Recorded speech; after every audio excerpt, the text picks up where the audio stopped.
ganda, Dan. Promise me you're always right. I promise. I will. I love you, Irma. I love you, Dan. Maraming tao, Dan.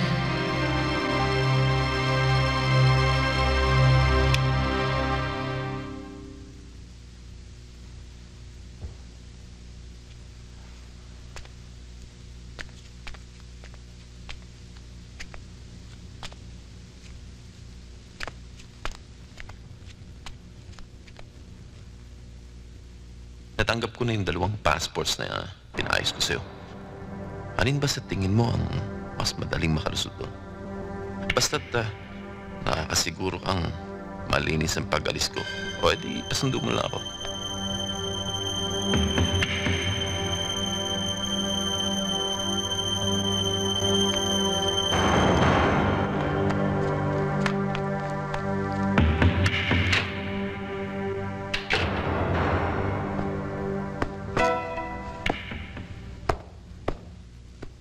Irma!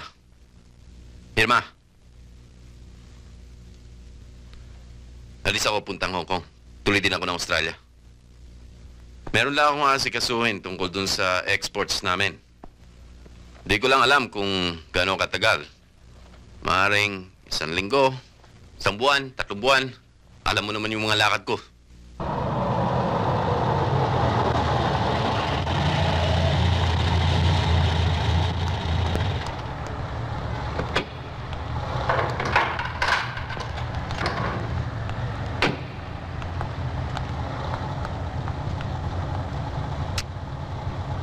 Bye, Dad. Bye.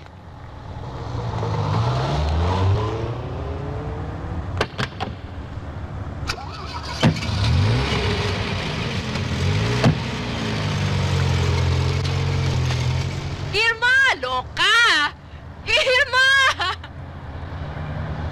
Jo? Jo! Irma! Kumusta ka na? Sexy ka pa rin, ah. Uy, O, ito nga pala si Yvette, anak ko. Hi. Nag-aaral na yan. Kiss Tita Jo. nako ha? Ang ganda ng bahay mo, parang palasyo. Simple lang yan. Ito naman, oh. Ano to? Meron ka pang sausawan ng simbahan dito. Talaga naman, Santa Irma ka pa rin, ano? At ignorante ka pa rin, Jo. Ma'am? Fountain yan. Ma'am, may pasok pa si Yvette. Ay, oo nga pala.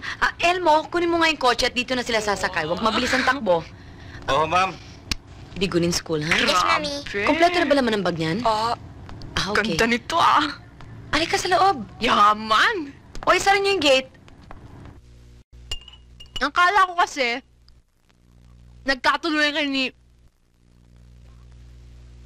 Dan. Kaya nagulat ako sa'yo kanina, nakita ko yung asawa mo. Si Dan. Ano na nga para asawa mo? Raulio Ferrer. Raulio, ha? Hindi kaya siya si Raulo? Ang corny ko, no? Kaya nga muna. Ano ba nangyari sa'yo nung high school swata mo? Ba't di kayo natuloy nun? Ay, sweet pa naman yun nun eh. Kala ko nga, mabubuntis ka bago mag-graduate. Wala. Nagpunta siya ng States, nagtrabaho. Nag-aral din siya.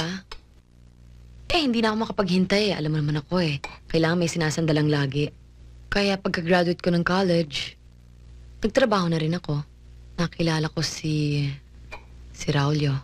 Yun na. Ikaw? Ako?